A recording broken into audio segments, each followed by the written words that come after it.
এই হলো deadline communications private limited. আপনারা দেখছেন এক্সপ্রেস নিউজ, খবর নেয়, খবর দেয়।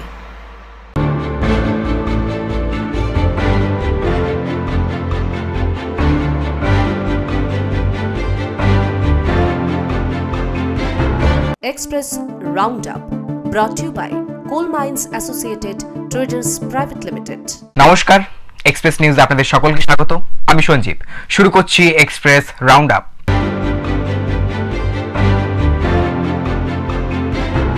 উত্তরবঙ্গে টানা বৃষ্টির জেরে নদীগুলিতে জলস্ফীতি দেখা দিয়েছে। সিকিম থেকে তিস্তার জলে ভেসে আসছে বিপুল পলি, যার ফলে শিলিগুড়ি সহ একাধিক অঞ্চলে পানীয় জলের তীব্র সংকট। ভুটানে নদীর জলও পরিস্থিতি জটিল করেছে। এই পরিস্থিতিতে উদ্বেগ প্রকাশ করেছেন রাজ্যের সেচ মন্ত্রী মানস ভূঁইয়া। আজ বাগডোগরা বিমানবন্দরে এসে তিনি মহানন্দা ও বালাসন নদী এলাকা পরিদর্শন করেন। এরপর উত্তরবঙ্গের বিধায়ক, সাংসদ ও সেচ দপ্তরের কর্তাদের সঙ্গে বৈঠক করেন। বৈঠকে উপস্থিত ছিলেন শিলিগুড়ির মেয়র গৌতম দেব। সেচ মন্ত্রী মানস ভূঁইয়া জানান, মুখ্যমন্ত্রী বারবার কেন্দ্রকে চিঠি দিয়ে অনুরোধ করেছেন সিকিম ও ভুটানের বৃষ্টিপাত ও নদীর জলস্ফীতি সংক্রান্ত তথ্য যেন পশ্চিমবঙ্গকে সরবরাহ করা হয়, কিন্তু এখনো পর্যন্ত কোনো তথ্য পাচ্ছে না বাংলা, এমনটাই অভিযোগ তার। তবে রাজ্য বসে থাকবে না, মুখ্যমন্ত্রীর নির্দেশে মাঠে নেমেছে তদন্তকারী দল। কেন্দ্র বঞ্চনা করলেও নদী সংস্কারের কাজ রাজ্য নিজেই করে নেবে। যে কি সাংঘাতিকভাবে তিস্তা তার গতিপথ পরিবর্তন করে ধাক্কা দিচ্ছে জনপদকে, অরণ্যকে এবং চা বাগানগুলোকে। একই সঙ্গে আপনারা জানেন, ভুটান থেকে আমাদের বন্ধু রাষ্ট্র, সেখান থেকে ৭৬টি নদী উত্তরবঙ্গে প্রবাহিত হচ্ছে।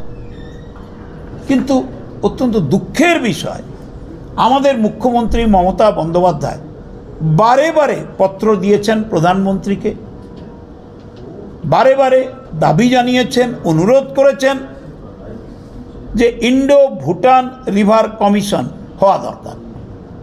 যেমনি করে ইন্দো বাংলাদেশ রিভার কমিশন আছে, যেমনি করে ইন্দো নেপাল রিভার কমিশন আছে। অত্যন্ত দুঃখের সঙ্গে বলতে বাধ্য হচ্ছি, আমাদের মুখ্যমন্ত্রী বারবার বলা সত্ত্বেও কেন্দ্রের সরকার ইন্দো ভুটান রিভার কমিশন তৈরি করার কোনো উদ্যোগ নেননি। একটা টেকনিক্যাল কমিটি আছে। সেচমন্ত্রী আরও জানান, সিকিম ও ভুটান সরকারের সঙ্গে তথ্য আদান প্রদানের বিষয়ে আলোচনা চলছে। আজই তিনি আলিপুরদুয়ার এবং জলপাইগুড়ি সফরে যাবেন, জেলার পরিস্থিতি খতিয়ে দেখবেন। উত্তরবঙ্গের এই সংকটময় পরিস্থিতিতে সাধারণ মানুষের দুর্ভোগ চরমে। পরিস্থিতি কি মোড় নেয় সেদিকে নজর থাকবে আমাদের। Bureau report, Express news. অবশেষে প্রতীক্ষার অবসান ঘটিয়ে আইপিএল ট্রফি উঠল বিরাট কোহলির রয়্যাল চ্যালেঞ্জার্স ব্যাঙ্গালোরের ঘরে। মঙ্গলবার রাতে রুদ্ধশ্বাস ফাইনালে পাঞ্জাব কিংসকে হারিয়ে প্রথমবারের মতো আইপিএল চ্যাম্পিয়ন্স হয়েছে বেঙ্গালুরু। আর এই ঐতিহাসিক জয়ের উন্মাদনা ছড়িয়ে পড়েছে গোটা ভারত জুড়ে। তেমনই এক উল্লাসের ছবি উঠে এসেছে পশ্চিমবঙ্গের ঝাড়গ্রাম জেলার সাঁকরাইল থেকে। ঝাড়গ্রামের সাঁকরাইলে ধানঘড়ি বাজার যেন মেতে উঠেছে এক অন্য উৎসবে। বেঙ্গালুরুর এই জয়কে বরণ করে নিতে বিরাট কোহলির অগণিত ভক্ত নেমে এসেছেন রাস্তায়। হাতে ব্যানার, মুখে champions Bengaluru king Kohli slogan, সঙ্গে তালে তালে বাজছে ব্যান্ড পার্টি। সাঁকরাইলে ধানঘড়ি বাজার যেন মুহূর্তেই পরিণত হয়েছিল এক উৎসবের ময়দানে। বিরাট কোহলি এবং রয়্যাল চ্যালেঞ্জার্স বেঙ্গালুরুর প্রতি তাদের অকুণ্ঠ ভালোবাসা আর সমর্থনই যেন এই জয়ের উদযাপনকে এক অন্য মাত্রা দিয়েছে। এই উদযাপন প্রমাণ করে দিল, ক্রিকেট শুধু ২২ গজের খেলা নয়, এটি মানুষের আবেগ, ভালোবাসার আর গর্বের প্রতীক। রয়্যাল চ্যালেঞ্জার্স বেঙ্গালুরুর এই ঐতিহাসিক জয়ে গোটা দেশের ক্রিকেট প্রেমীরা আজ উচ্ছ্বসিত। Bureau report, Express news. পূর্ব বর্ধমানের কালনায় এক চাঞ্চল্যকর ঘটনায় কাঠগড়ায় তৃণমূল বিধায়ক দেবপ্রসাদ বাগ, তার বিরুদ্ধে মারধরের অভিযোগ এনেছেন স্থানীয় ঋষিকেশ দাস। ঋষিকেশ দাসের দাবি, কালনা থানা তার অভিযোগ নিতে রাজি না হওয়ায় তিনি মুখ্যমন্ত্রীর দফতর ও পুলিশ সুপারের দ্বারস্থ হয়েছেন। বর্তমানে আমাদের এমএলএ হচ্ছে কালনার রাজা, প্রশাসন, আইন বলো, প্রশাসন বলো, সমস্ত কিছু রাজা হোক।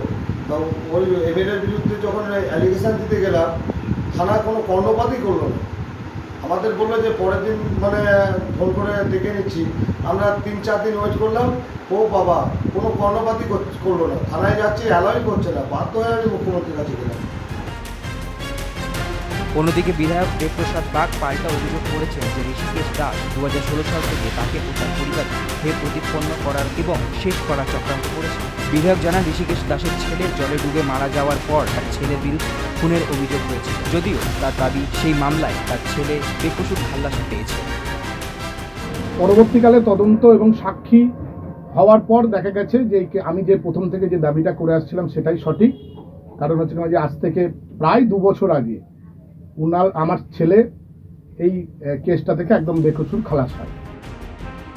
বিধায়ক আরও দাবি করেন তিনি নিজেই ঋষিকেশ দাসের বিরুদ্ধে কালনা থানায় অভিযোগ করেছেন, কারণ ঋষিকেশ নেশাগ্রস্ত অবস্থায় তার বাড়ির সামনে ঝামেলা করছিলেন। অন্যদিকে ঋষিকেশ দাস জানান বিধায়ক তাকে মেরেছে এই অভিযোগ জানাতে গেলে পুলিশ তার অভিযোগ নিয়ে উল্টো তাকেই গ্রেফতার করে। ঋষিকেশ মুখ্যমন্ত্রী দপ্তর মারফত এসিপির কাছে অভিযোগ জানিয়েছে। বিধায়কের ছেলের বেকসুর খালাস প্রসঙ্গে ঋষিকেশ কটাক্ষ করে বলেন, বেকসুর মানে বিধায়ক জানে না, ওনার শিক্ষার অভাব আছে। এখন দেখার পুলিশ তদন্তে এই অভিযোগ পাল্টা অভিযোগের সততা কতটা উদ্ঘাটিত হয়।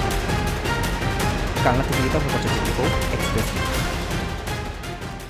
প্রধানমন্ত্রী নরেন্দ্র মোদীর আদর্শ গ্রাম যোজনার আওতায় তৎকালীন আসানসোলের বিজেপি সাংসদ বাবুল সুপ্রিয় 2016 সালে সালানপুর ব্লকের সিধাবাড়ি গ্রামকে দত্তক নেন। শুরুতেই গ্রামের রাস্তা, ড্রেন, নিকাশি, পথবাতি সহ একাধিক উন্নয়নমূলক কাজ হয়েছিল। কিন্তু বাবুল সুপ্রিয়র তৃণমূল কংগ্রেসে যোগদানের পর গ্রামের আদর্শ গ্রাম হওয়ার স্বপ্ন এখন অন্ধকারে।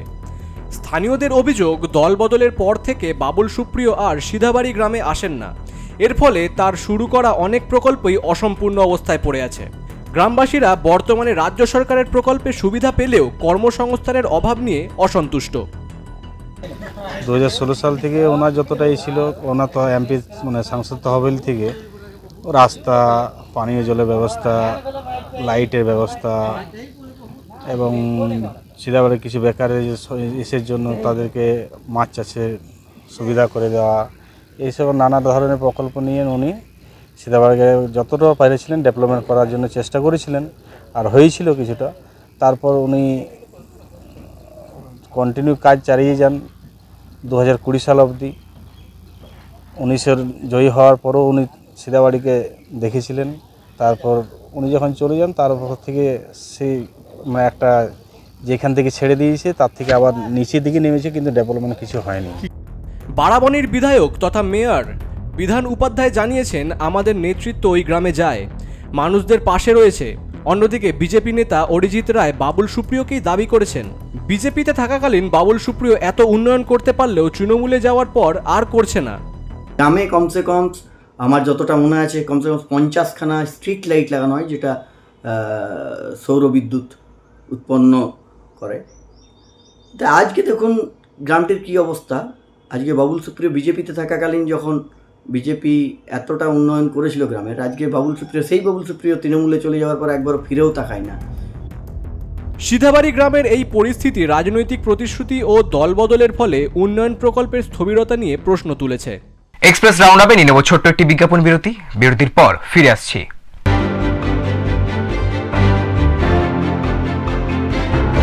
উন্নয়নকে হাতিয়ার করে পথ চলা শুরু করে দে গ্রুপ এন্টারপ্রাইজ। 1962-তে শিল্পপতি বলরাম দের হাত ধরে যাত্রা শুরুর প্রথম দিন থেকেই এই সংস্থা একেবারে প্রথম।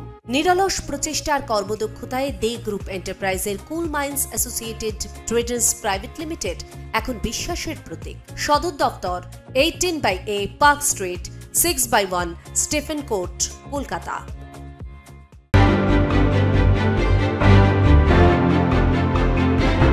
ফিরে এলাম বিজ্ঞাপন বিরতির পর।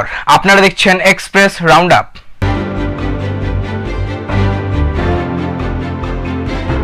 দুর্গাপুর স্টেশন সংলগ্ন একটি বেসরকারি লজ থেকে এক ব্যক্তির পচাগলা দেহ উদ্ধার ঘটনায় ব্যাপক চাঞ্চল্য ছড়িয়েছে দুর্গাপুর শিল্পাঞ্চলে। গত 27 মে মিন বাহাদুর নামে এক ব্যক্তি ওই লজ থেকে একটি ঘর ভাড়া নেয়। লজের ওই ঘর থেকে তীব্র দুর্গন্ধ বের হতে শুরু করলে এক কর্মী বিষয়টি লজ ম্যানেজারের নজরে আনেন। এরপর লজ কর্তৃপক্ষ বন্ধ দরজা খোলার চেষ্টা করেন। ব্যর্থ হয়ে তারা দুর্গাপুর থানায় খবর দেন। পুলিশ ঘটনাস্থলে এসে দরজা ভেঙে মিন বাহাদুরের পচা গলা দেহ উদ্ধার করে। দেহটি ময়না তদন্তের জন্য দুর্গাপুর মহকুমা হাসপাতালে পাঠানো হয়েছে। আমি গন্ধটা পেয়েছিলাম এবং রুমে যেয়ে ধাক্কা দিয়েছিলাম, কোনো রেসপন্স পাইনি রুম থেকে। ফ্যান চলছিল, লাইট বন্ধ ছিল ভিতরে। তারপরে ম্যানেজার গেল, মালিক গেল, জানলাটা দিয়ে দেখলো আর কি, খুলে এই অবস্থায় পড়েছিল খাটের তলে।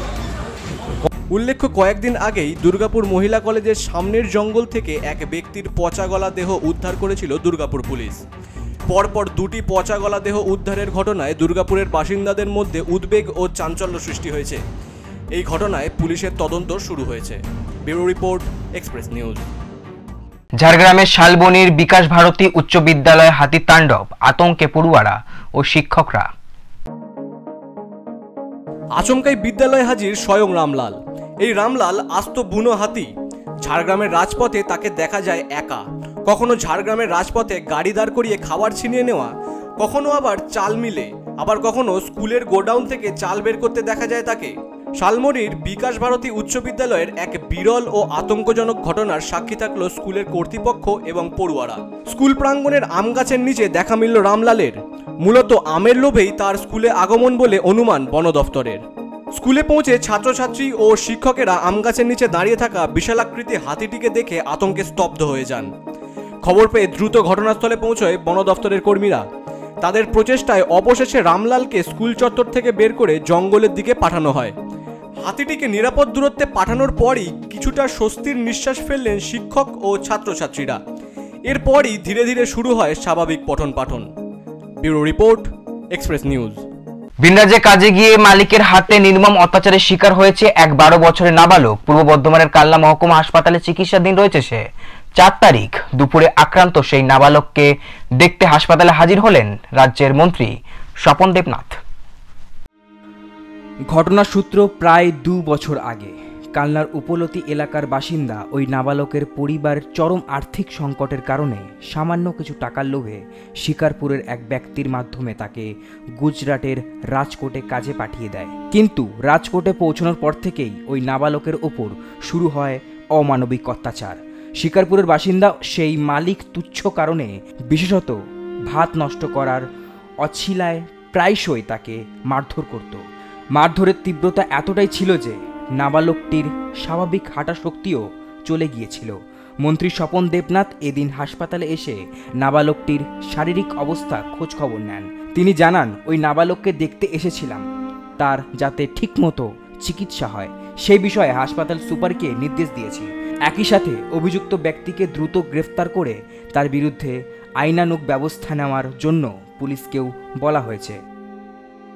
পুলিশ তার ব্যবস্থা নেই। আমি মানবিক কারণে ছুটে এসেছি, খবর পেয়ে দেখতে এলাম সে কেমন আছে, তার চিকিৎসার সম্পূর্ণ ব্যবস্থাপনা যাতে হয় হাসপাতালের সুপারের সাথে কথা বলছি, সিস্টারদেরও বলে গেলাম, সে দায়িত্বটা আমরা নিচ্ছি, এটুকু বলতে পারি। আর যে নিয়ে গেছিল তাকে পুলিশকে বলবো, তাকেও খুঁজে বার করবো। এই ঘটনা আবারও ভিন রাজ্যে কাজে যাওয়ার পরিযায়ী শ্রমিকদের, বিশেষ করে নাবালকদের সুরক্ষার প্রশ্ন সামনে নিয়ে এসেছে। সরকারের পাশাপাশি বিভিন্ন স্বেচ্ছাসেবী সংগঠনগুলোকেও এই বিষয়ে আরও সক্রিয় ভূমিকা পালন করার আবেদন জানানো হয়েছে। কালনা থেকে রীতা ভট্টাচার্যের রিপোর্ট, এক্সপ্রেস নিউজ। পশ্চিম মেদিনীপুর ডেবরায় এক চাঞ্চল্যকর ঘটনা ঘটেছে। এক 4র্থ শ্রেণীর ছাত্রীকে শ্লীলতাহানির অভিযোগে গ্রেফতার করা হয়েছে এক গৃহশিক্ষককে। ঘটনাটি ঘটেছে ডেবরা ব্লকের 6 নম্বর জলিমান্দা গ্রাম পঞ্চায়েতের আমবাদিঘি এলাকায়। অভিযোগ, ছাত্রীকে পড়াতে গিয়ে তার সঙ্গে শ্লীলতাহানি করে অভিযুক্ত। ঘটনার পরই পরিবার ডেবরা থানায় অভিযোগ দায়ের করে। অভিযোগের ভিত্তিতে সেদিন রাতেই অভিযুক্ত গৃহশিক্ষককে গ্রেপ্তার করে ডেবরা থানার পুলিশ। বুধবার বেলা 11টা নাগাদ তাকে মেদিনীপুর আদালতে পেশ করা হয়। যদিও অভিযুক্ত সংবাদ মাধ্যমের সামনে কোনো মন্তব্য করতে রাজি হয়নি। ডেবরা থানা সূত্রে জানা গেছে, তদন্ত ইতিমধ্যেই শুরু করে দেওয়া হয়েছে।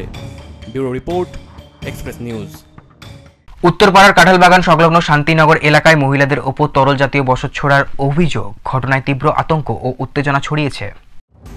সন্ধ্যায় যখন কিশোরীরা পড়তে যাচ্ছিল, সেই সময় দুষ্কৃতীরা তাদের ঘাড় ও চুলে একটি তরল পদার্থ ছুড়ে দেয়। ঘটনাটি বুঝতে পেরেই কিশোরীরা চিৎকার শুরু করলে এলাকার লোকজন জড়ো হয়ে দুষ্কৃতীদের ঘিরে ফেলে মারধর শুরু করে।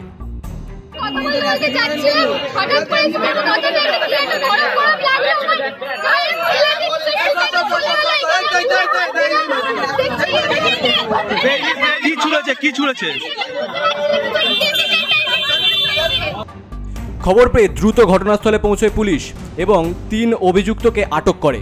এই ঘটনায় এলাকার মানুষদের মধ্যে নারী নিরাপত্তা নিয়ে একাধিক প্রশ্ন উঠছে। স্থানীয়দের প্রশ্ন, কিশোরীদের উপর কী ধরনের তরল দিয়ে হামলা চালানো হচ্ছে? নারী নিরাপত্তাই বা কোথায়? চারিদিকে এত ঘটনার পরেও প্রশাসন কেন সতর্ক নয়? স্থানীয় মানুষরা খুব তৎপর হয়ে নজরদারি করে ধরেছে, পাকড়াও করেছে। ইতিমধ্যেই শুনলাম যে 3 জন অ্যারেস্ট হয়েছে, তদন্ত চলছে। উত্তরপাড়াবাসীর আশা প্রশাসন দ্রুত এই বিষয়ে পদক্ষেপ নেবে এবং নারীরা কবে নিশ্চিন্তে তাদের গন্তব্যে পৌঁছতে পারবে সেই অপেক্ষায় তারা। এই ঘটনায় গোটা এলাকায় এক প্রকার থমথমে পরিস্থিতি বিরাজ করছে। Bureau report, Express news. নদিয়ার কল্যাণী থেকে বড়সড় প্রতারণার খবর। প্রায় 10 লক্ষ টাকা প্রতারণার অভিযোগে পুলিশ সাফিকুল মণ্ডল নামে এক ব্যক্তিকে গ্রেফতার করেছে। তার স্ত্রীর কাছ থেকে উদ্ধার হয়েছে প্রায় 7 লক্ষ টাকা। গত 22 তারিখ তুহিনা মণ্ডল নামে এক মহিলা কল্যাণী থানায় অভিযোগ করেন যে সাফিকুল মণ্ডল ব্যবসায়িক উদ্দেশ্যে তার কাছ থেকে 10 লক্ষ টাকা হাতিয়ে নিয়েছে। অভিযোগের ভিত্তিতে পুলিশ দ্রুত সাফিকুলকে গ্রেফতার করে। এরপর তার স্ত্রীর কাছ থেকে 7 লক্ষ টাকা উদ্ধার করা হয়। 4 তারিখ সেই টাকা অভিযোগকারী পরিবারকে ফেরত দেওয়া হয়েছে। Bureau report, Express news. Express Round up এখনকার মতো এই পর্যন্তই। চোখ রাখুন এক্সপ্রেস নিউজে। এক্সপ্রেস নিউজ, খবর নেয়, খবর দেয়।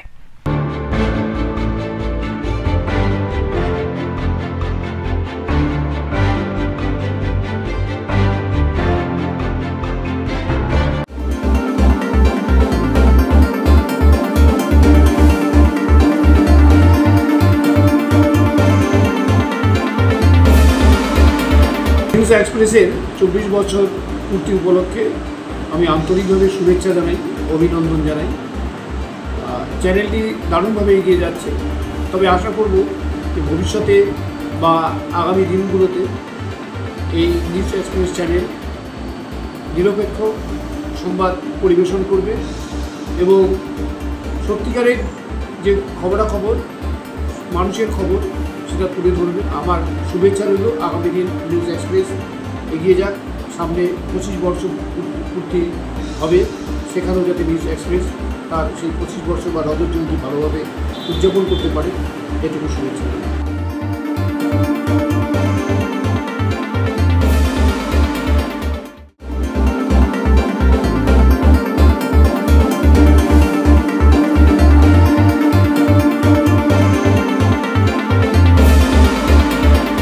এক্সপ্রেস নিউজের সমস্ত যারা কর্তাকর্তা আছেন প্লাস যারা দর্শকগণ রয়েছেন সবাইকে অনেক অনেক শুভেচ্ছা। নিউজ আজকের দিনে খুবই ইম্পর্টেন্ট, বিশেষ করে সোশ্যাল মিডিয়ার যুগে। তো আপনারা যেভাবে জনগণের কাছে সঠিকভাবে নিউজগুলোকে পরিবেশন করছেন তার জন্য আপনাদের অনেক অসংখ্য ধন্যবাদ। আশা করি আপনাদের আগামী দিনে জনগণকে আরও সঠিকভাবে, আরও ভালোভাবে নিউজগুলোকে পরিবেশন করতে পারবেন। আর আপনাদের এই নিউজ পরিবেশনের মাধ্যমে কমন জনগণ যারা রয়েছেন তারা খুবই উপকৃত হবেন। আপনাদের আরেকবার যতগুলো কর্তৃবৃন্দ রয়েছেন নিউজ এক্সপ্রেসে প্লাস সমস্ত যারা ফলোয়ার্স রয়েছেন আপনাদের সকলকে অনেক অনেক শুভেচ্ছা।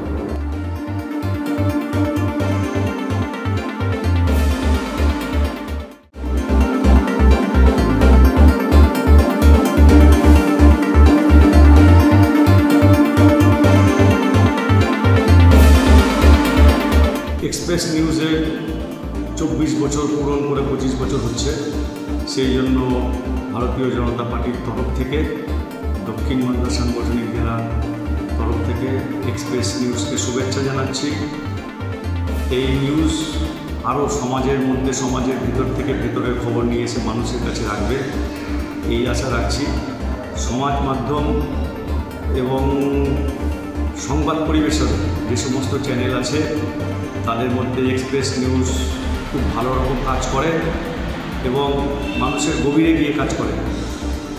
আমরা চাই এক্সপ্রেস নিউজ আরও গভীর থেকে গভীরের মানুষের কাছে যাক, মানুষের যে দুঃখ কষ্টের কথা সেটা মানুষের কাছে রাখুক এবং এক্সপ্রেস নিউজ মানুষ যেন আরও ভালো এবং অনেক বেশি বেশি করে দেখে এবং তারা যেন আরও সামনের দিকে এগিয়ে যেতে পারে ভালোভাবে, এই আশা রাখছি এবং এই শুভেচ্ছা কামনা করছি।